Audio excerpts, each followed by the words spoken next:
Jury selection continues at the criminal trial of Donald Trump. Yeah, several potential jurors were excused this morning, with some citing scheduling conflicts, others saying that they could not be impartial. So it's looking like the process of picking a jury could take some time. Arthur Sheehan is live outside of the courthouse with how things are going so far. Arthur, what's the update? Well, Bianca, Chris, we're talking about just 12 jurors and 6 alternates, but it is a very painstaking process. This morning, Donald Trump came back into his seat on the 15th floor in the courthouse behind us. Pool of 96 prospective jurors were brought in yesterday. More than half were pretty much excused on the spot when they said they couldn't be fair. Well, this morning, a few of the jurors who did not raise their hands yesterday told Judge Juan Merchan that after thinking it over last night, that being fair would be harder than they previously thought. They have been excused, along with, as Bianca mentioned, some who were released because of scheduling conflicts. This is, after all, a trial that may take up to 2 months. Now, Karen McGee is one of the prospective jurors, and she spoke with us after being released. She described what it was like to walk into that courtroom. These two very contrasting impressions that you feel kind of as soon as you walk into the courtroom is where the first is like, this is an extremely important historic moment, because whatever happens in this trial, it sets a precedent for everything similar going forward. It's something that's never happened before.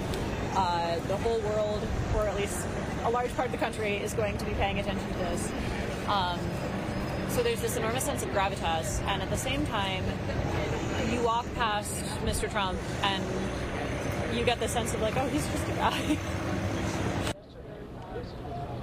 Now, the prospective jurors who remain, they have been answering a questionnaire consisting of 42 questions, asking things like which neighborhood they live in, what they do for a living, how they spend their free time, and where they get their news from, and also if they've participated in or follow social media accounts that are either pro or anti-Trump.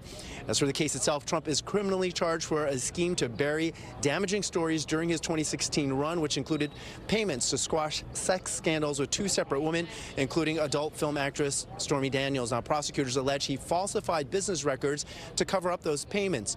Trump has acknowledged reimbursing his then lawyer Michael Cohen for the payment, and that it was designed to stop Daniels from going public about the alleged encounter.